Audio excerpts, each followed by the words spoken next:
Porque dízimo vem de 10. Então, dízimo é 10%. Mas para tentar iluminar a sua mente e fazer você, que não tem muito entendimento, entender, você vai separar 20% esse mês de setembro. Aí, chefão. Olha a danada aí, ó.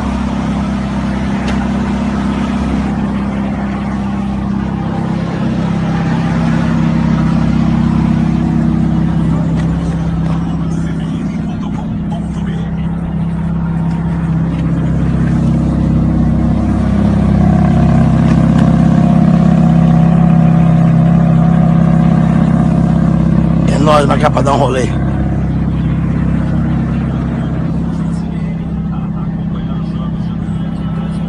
Qual é a advertência que o Espírito de Deus faz para nós hoje, nesse tempo recheado de falsos profetas?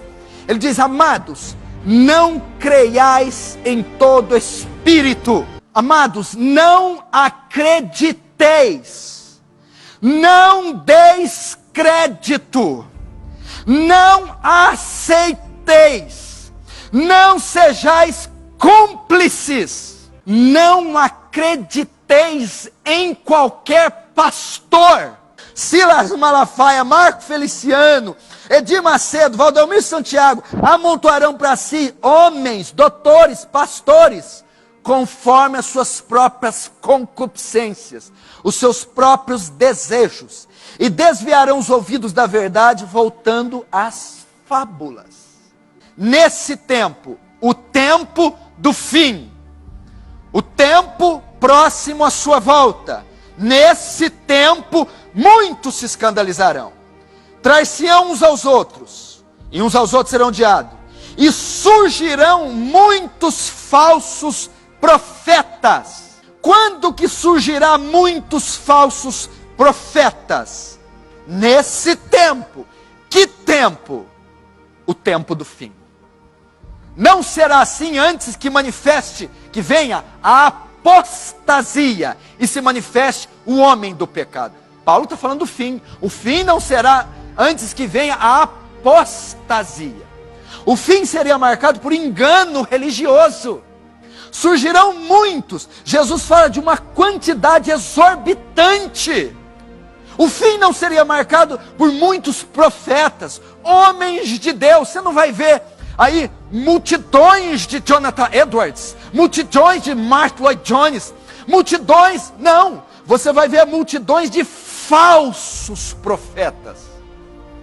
Agora o que mais espanta é que Jesus diz: eles terão sucesso, eles serão bem-sucedidos. Os falsos profetas terão sucesso? Terão. Serão bem-sucedidos. Surgirão muitos falsos profetas e enganarão a poucos. Enganarão a alguns. Enganarão um punhado. Não. Enganarão a muitos. Os falsos profetas farão um sucesso danado. Os falsos profetas serão campeões de venda. Jesus diz que esse seria o cenário da volta dele. Quer dizer que você que está atuando lá na Mundial, não é isso? Isso mesmo. O que você está fazendo lá, hein? Ai, eu tô colocando sentimento no coração do meu servo. Ah, é? Que servo? Ai, Valdomiro. Ah, é? Ele é servo teu? É meu servo, que eu tirei ele daqui. Ah. Porque você tirou ele. Ah, é? Ele queria levantar um servo, mas você não deixou, que estava em pecado. Todos que estão lá dentro em pecado, se prostituindo. Eu curo todo mundo. Ah, cura? Ajo com sentimentos. Ah, quer dizer que você cura? Incubado lá dentro deles. É mesmo? E vem cá, quem é o principal que está lá no Valdomiro? Quem é? Você quer saber mesmo? Quero. Tem certeza? Fala aí o nome dele. Legião. É mesmo? É? que ganha todos pra mim. Hein? Ganha todas as almas pra mim. Ah, Por isso quer dizer a que- igreja dele tá cheia. Ah, Você não quer quantidade, você quer qualidade. É verdade. O reino daquele homem lá de cima. é isso aí. Tá vendo, pessoal? Quer dizer, demônio, que você faz a festa lá no Valdomiro? Faço. É mesmo? A mulher dele não aguenta mais ele. Ela quer vir pra cá, mas ele não deixa. Ela tá com o semblante abatido. O Espírito diz com urgência que nos últimos tempos apostatarão alguns da fé, dando ouvido a espíritos enganadores e doutrinas de demônios. É mais uma profecia acerca do fim. É mais uma profecia que marcaria o cenário mundial, o cenário religioso do fim. Muitos se apostatarão. O que é apostatar? Se esfriar, se desviar da fé. Que fé? Da fé salvífica, da verdade, do evangelho, para dar ouvido a esses falsos profetas. Na segunda carta, Paulo vai fazer outro vaticínio. 2 Timóteo 4, verso 1 a 4. Olha isso aqui. Conjuro-te, pois, diante de Deus, do Senhor Jesus Cristo, que há de julgar os vivos e os mortos na sua vinda e no seu reino. Cuidado, a vinda é julgamento. Que pregues a palavra, instes a tempo e fora de tempo. Redáguas, repreende, exortes, com toda a longanimidade e doutrina. Por quê? Virá o tempo. Virá o tempo. Que tempo? O fim. Virá o tempo em que não suportarão a sã doutrina, mas tendo comichão, coceira nos ouvidos, amontoarão para si Joel Austin, Benny Hinn, Kenneth Copeland, Silas Malafaia, Marco Feliciano, Edir Macedo, Valdomiro Santiago, amontoarão para si homens, doutores, pastores, conforme as suas próprias concupiscências, os seus próprios desejos, e desviarão os ouvidos da verdade, voltando às fábulas. 1 Timóteo 4:1 nomeia quem está por trás dos dois que eu citei. Nos últimos tempos apostatarão da fé, dando ouvidos a espíritos enganadores e doutrinas de demônios. Era a serpente, era Satanás que estava por trás da serpente, confundindo Eva. Era Satanás que estava usando o Salmo 91 para confundir Jesus. Paulo vai dizer que essas doutrinas falsas têm o seu nascedouro no inferno, na mente de Satanás. Então o que isso quer dizer? Por isso que João usa o termo filhinhos, não creais em todo espírito. É porque ele está dizendo, por trás de todo falso profeta, tem o espírito do diabo. É Satanás que está agindo. Por trás de cada falso profeta, há o espírito do diabo. Para você ver com quem nós estamos lidando. Por isso que você vê que essas heresias dão tão certo, dão tanto resultado, são tão ardilosas, engendradas, planejadas, porque tem a sua fonte no laboratório do engano, na mente de Satanás. Todo aquele que distorce a verdade, que engana, como esses abutres que você viu aqui nos vídeos e os que estão na igreja brasileira, eles são tipos de um anticristo. Eles são anticristos.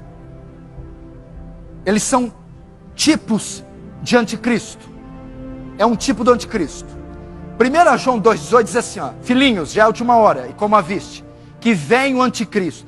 Também agora muitos se têm feito anticristos, por onde conhecemos que já é a última hora. Esses falsos profetas são todos amostras grátis do anticristo.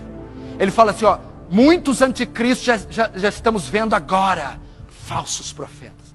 Mas o anticristo há de vir ainda, é o anticristo escatológico, o último, a besta do Apocalipse. Antes vai haver protótipos dele, até que vem o definitivo e derradeiro, o escatológico. Ele está querendo dizer também que o espírito que vai operar no anticristo escatológico é o que opera nos falsos profetas.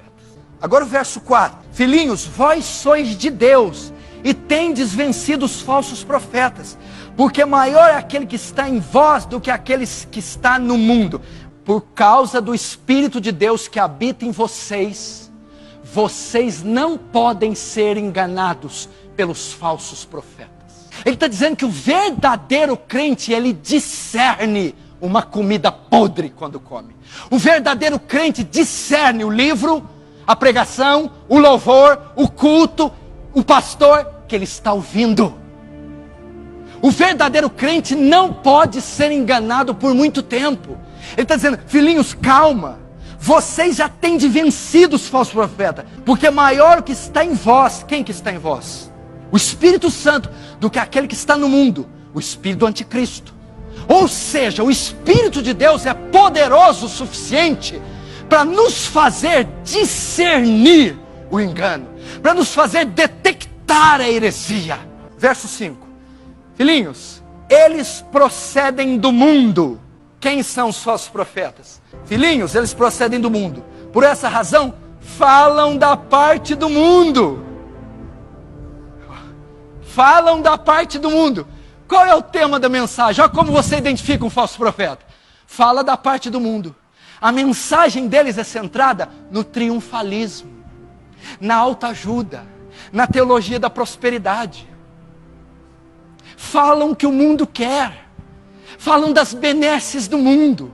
Confissão positiva, teologia da prosperidade, autoajuda, triunfalismo. Essa é a mensagem. Primeiro, qual a identidade deles? Quem eles são? Ímpios. Segundo, qual a mensagem deles? Antropocêntrica. Terceiro, qual é o público deles? Agora você vai arrepiar. Verso 5, eles procedem do mundo, por essa razão fala da parte do mundo, e o mundo os ouve. Sabe quem que é o público deles? Choquem. Quem que é o público dos falsos profetas? Os bodes. Não há uma ovelha genuína de Cristo lá. São bodes, joio. O mundo os ouve, o público deles são os não regenerados, os não convertidos. São comunidades de bodes pastoreadas por lobos. Nessas mega igrejas, nessas igrejas nababescas, não é a noiva do cordeiro que está lá. Mas pode haver conversão lá? Pode. Pode ter algum salvo lá? Pode. Se haver uma conversão lá, o Espírito de Deus vai arrancá-lo de lá e vai integrá-lo no corpo místico de Cristo, que é a igreja de Cristo. Negar uma verdade comprovada biblicamente torna-se heresia. Todo pastor, pregador, movimento, livro, conferência que nega, distorce uma verdade declaradamente exposta na Bíblia, herege. Mentira! Nega uma verdade das Escrituras. O R.R. Soares, ele afirma que quem não der o dízimo não pode ser salvo. Porque ele diz lá em 2 Coríntios 6:9, nem os sodomitas e efeminados, nem os ladrões herdarão o reino do céu. Aí ele vai para Malaquias 10, roubará o homem o Senhor teu Deus? E vocês perguntam assim, quem me roubará? No dízimo de oferta. Quem não dá dízimo de oferta é ladrão. O ladrão, segundo 2 Coríntios 6:9, vai para o inferno. Então quem não dá dízimo é ladrão, quem é ladrão vai para o inferno. Ou seja, a expiação não é feita pelo sangue, é feita pelo dízimo. Heresia! Heresia! Sai, não vê, desliga a TV, anuncia para todo mundo, heresia. Onde já se viu ensinar isso, gente? Então a salvação é comprada, salvação vale 10% do que você ganha. Salmo 46:39 diz, a redenção da alma é caríssima, ninguém pode pagar. Todo pastor, pregador, livro que distorce uma verdade clara da Escritura, não é de Deus.